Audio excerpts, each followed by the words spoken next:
নমস্কাৰ এটা নতুন ভিডিঅ'ৰ সৈতে আপোনালোক সকলোকে ষ্টাডি এণ্ড লাৰ্ণ ইউটিউব চেনেললৈ স্বাগতম জনাইছোঁ। আজি আমি আলোচনা কৰিম থাম্বনেইল দেখি হয়তো আপোনালোকে গমেই পাইছে অসম আৰক্ষীৰ উপপৰিদৰ্শক যি কামাণ্ডো বেটেলিয়নত আছে সেই উপপৰিদৰ্শকৰ এক্সপেক্টেড কাট অফ মাৰ্কৰ ওপৰত লগতে যোৱা বছৰনো কিয় বাৰে বাৰে কাট অফ লিষ্ট প্ৰকাশ কৰা হৈছিল বা যোৱা বছৰ কিমান কাট অফ গৈছিল এই পোষ্টসমূহৰ এগেইনষ্টত সেইখিনি বিষয়ে আমি বিতংভাৱে এই ভিডিঅ'টোত আলোচনা কৰিম।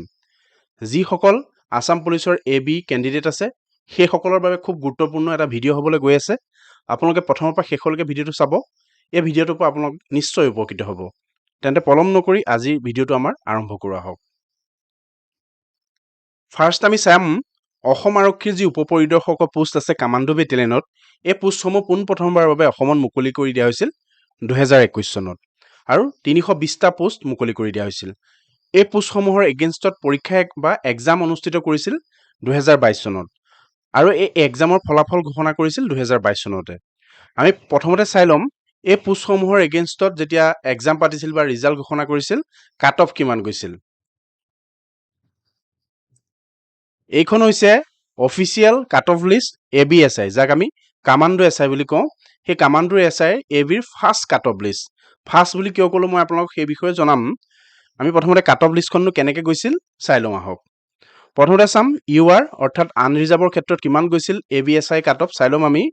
মেলৰ ক্ষেত্ৰত আছিল 65.5, ফিমেলৰ ক্ষেত্ৰত আছিল 66, SC মেলত আছিল 57, ST প্লেইনছত আছিল মেল 58.5, ফিমেল আছিল 61, ST হিলছত আছিল মেলৰ 44, OBC MOBCত আছিল মেলৰ 59.5, ফিমেলৰ 62.5, EWS মেলত আছিল 54.5, স্পৰ্টছ পাৰ্চনৰ ক্ষেত্ৰত গৈছিল 41.5।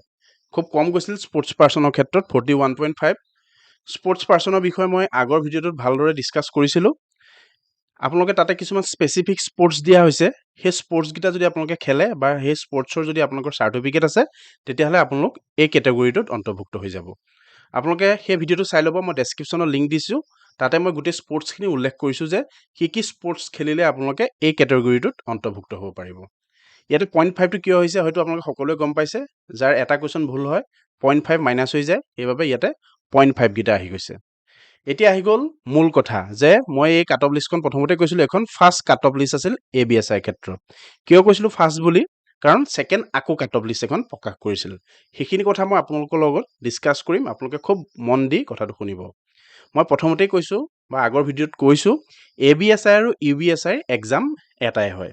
এনেকুৱা কেণ্ডিডেট আছে যিসমূহ কেণ্ডিডেটে ABSI প্ৰতি ইণ্টাৰেষ্ট নাই বা ABSI তেখেতলোক ভৰ্তি হ'ব নোখোজে বা যিকোনো কাৰণত হ'ব পাৰে, ফিজিকেল হাৰ্ড হয় সেইকাৰণেও হ'ব পাৰে বা তাতে বহুখিনি ক্ৰাইটেৰিয়া থাকে ফুলফিল আপ কৰিবৰ কাৰণে, সেইখিনি হয়তো তেখেতে নোৱাৰিবও পাৰে।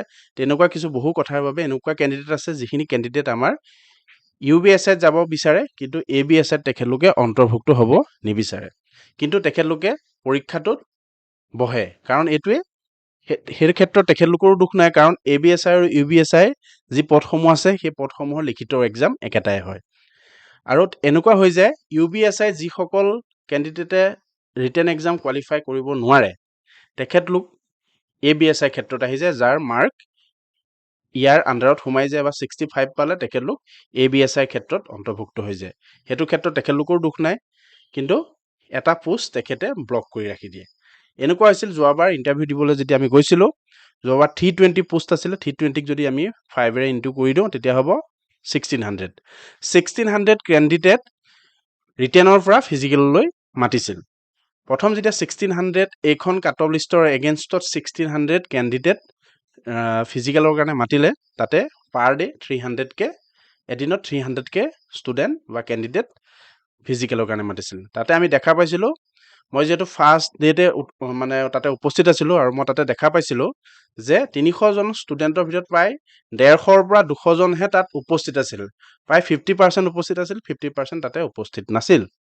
তাৰপিছত যদি আমি চাওঁ ফিজিকেল এক্সাম বা যি ৰানিং হয়, জাম্প হয় বা চিন আপ হয়, তাতে আকৌ আপোনালোকে দেখা পাব সেই 150জনৰ প্ৰায় 10ৰ পৰা 20জনহে কোৱালিফাই কৰিব পাৰিছিল মানে সেই সময়ত। এইবাৰ কি হয় মই নাজানো কিন্তু যোৱাবাৰ তেনেকুৱা হৈছিল। তেনেকৈ যদি আমি চাওঁ 5 দিনত তেনেকৈ গোটেইখিনি কৰি পেলাই প্ৰায় মই জনাত, মই তাতে থকা অফিচাৰ এজনক সুধিছিলোঁ আৰু মই ইনফৰমেশ্যন কিছু লৈছিলোঁ তেতিয়া তেখেতলোকে কৈছিল যে কোৱালিফাই এবাৰ কৰিব পৰা নাই যিহেতু প্ৰথম এই ৰিকুৱাৰমেণ্ট প্ৰচেছটো 2021 চনত প্ৰথমবাৰৰ কাৰণে আহিছিল আৰু তেতিয়া গম পাইছিলোঁ 4 দিন মিলাই বা 5 দিন মিলাই তেখেতলোকৰ মূল কেণ্ডিডেট হৈছিল প্ৰায় 100জনমান পোষ্ট আছিল 320টা পোষ্টে তেওঁলোকৰ ফুল ফিল আপ হোৱা নাছিল সেইবাবে কি কৰিলে SLPRB ফালৰ পৰা আৰু এখন কাট অফ লিষ্ট উলিয়াই দিলে সেই কাট অফ লিষ্টখন মোৰ হাতত নাই কাৰণ মই সেই ইণ্টাৰেষ্টেড দিয়া নাছিলোঁ পিছৰ কাট অফ লিষ্টখনৰ ওপৰত কিন্তু এই ইয়াত যিমান কাট অফ দেখিছে মেলৰ ক্ষেত্ৰত 65 যিটো আছে ইউআৰত তাতে 55 মান আছিল আৰু এখন কাট অফ লিষ্ট উলিয়াই দিলে সেই কাট অফ লিষ্টখন উলিওৱাৰ পিছত আৰু কেণ্ডিডেট মাতিলে এইকাৰণে মাতিলে যে তেখেতলোকৰ যি 320টা পোষ্ট আছিল সেই 320টা পোষ্টটো ফুল ফিল আপ হোৱা নাছিল কাৰণটো কি মই অলৰেডি ক'লোৱে UBSI যিখিনি কেণ্ডিডেট আছিল সেই কেণ্ডিডেটখিনি ABSIত সোমাই গৈছিল আৰু তেওঁলোক ইণ্টাৰেষ্টেড নাছিল বা তেওঁলোকে যি ৰানিং আছিল বা জাম্প আছিল সেইখিনি কোৱালিফাই কৰিব পৰা নাছিল এনেকুৱাও আছিল বহুত ষ্টুডেণ্ট ফিজিকেল দিবলৈ যোৱাও নাছিল আৰু বহুত ষ্টুডেণ্ট গৈ পেলাইও তেখেতলোক ঘূৰি আহিবলগীয়া হৈছিল সেইবাবে ছেকেণ্ড কাট অফ লিষ্ট প্ৰকাশ কৰিছিল আৰু ছেকেণ্ড কাট অফ লিষ্টতো তেনেকৈ আপোনাৰ 1500 ষ্টুডেণ্ট মাতিছিল অৰ্থাৎ 320টা পোষ্টৰ এগেইনষ্টত প্ৰায় 3200 মান কেণ্ডিডেট ফিজিকেলৰ কাৰণে মাতিছিল তাৰ পৰা লাষ্টত আমি গম পালোঁ অভাৰঅল 320টা পোষ্ট ফুলফিল হ'ল তাৰপিছত চাম আমি এতিয়া এইবাৰ যিহেতু 2024 বৰ্ষত আকৌ ABSIত পোষ্ট ওলাইছে আপোনালোকে ধৰি থওক ইয়াতে যিমান কাট অফ গৈছে ইয়াৰ পৰা আপোনালোকে কাট অফৰ বৰ বিশেষ ডিফাৰেঞ্চ নহয় কাৰণ এইবাৰ আমি ধৰিব পাৰোঁ যে এটা পোষ্টৰ এগেইনষ্টত 5টাকে যিহেতু এডভাৰটাইজমেণ্টত লিখিছে কিন্তু 5টাতকৈ কেইটামান বেছি মতাৰ চান্স আছে বহুত বেছি আছে আপোনালোকে চাই ল'ব এইবাৰ আমি এখন কাট অফ লিষ্ট বনাইছোঁ 2024 বৰ্ষৰ কাৰণে এইখনেই হ'ব বুলি চিয়'ৰ নহয় কিন্তু আমি এটা এনালাইচিছ কৰিছোঁ মোৰ অভিজ্ঞতাৰ পৰা আপোনালোকক কিছু জনাব বিচাৰিছোঁ কিনো আছে আমি চাই ল'ম অকণমান UR অৰ্থাৎ কেটেগৰী ৱাইজত যদি আমি চাওঁ জেনেৰেলত 64ৰ পৰা 72ৰ ভিতৰত থাকিব মেলৰ কাট অফ আৰু ফিমেলৰ কাট অফ থাকিব 60ৰ পৰা 70ৰ ভিতৰত OBC MOBC কাট অফ থাকিব প্ৰায় 60ৰ পৰা 70ৰ ভিতৰত আৰু ফিমেলৰ ক্ষেত্ৰত 57ৰ পৰা 69ৰ ভিতৰত SC কেণ্ডিডেটৰ মেলৰ ক্ষেত্ৰত থাকিব পাৰে 58ৰ পৰা 69ৰ ভিতৰত ফিমেলৰ ক্ষেত্ৰত 55ৰ পৰা 65ৰ ভিতৰত ST প্লেইনছৰ ক্ষেত্ৰত 58ৰ পৰা 70ৰ ভিতৰত কাট অফ থাকিব পাৰে আৰু ফিমেলৰ ক্ষেত্ৰত 57ৰ পৰা 69ৰ ভিতৰত থাকিব পাৰে ST হিলছৰ ক্ষেত্ৰত যদি আমি চাওঁ মেলৰ 50ৰ পৰা 62ৰ ভিতৰত কাট অফ থাকিব পাৰে আৰু ফিমেলৰ ক্ষেত্ৰত 56ৰ পৰা 68ৰ ভিতৰত কাট অফ মাৰ্ক থাকিব পাৰে আৰু স্পৰ্টছ পাৰ্চন বুলি যিটো কেটেগৰী আছে তাতে 50 পৰা 55 বেছি নাযায় 50 পৰা 55ৰ ভিতৰত ইয়াত থাকিব পাৰে আপোনালোকে এটা কথা মনত ৰাখিব আপোনালোকে যদি কেনেবাকৈ ৰিটেন এক্সাম কোৱালিফাই কৰি ABSIত সোমায়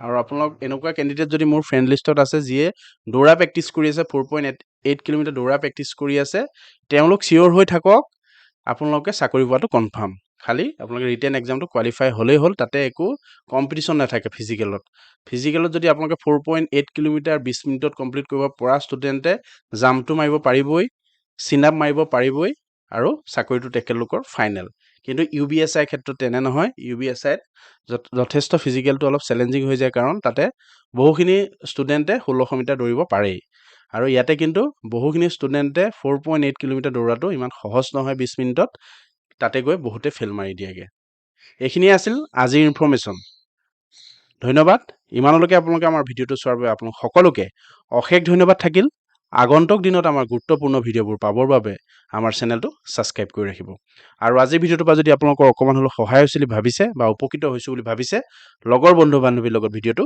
শ্বেয়াৰ কৰিব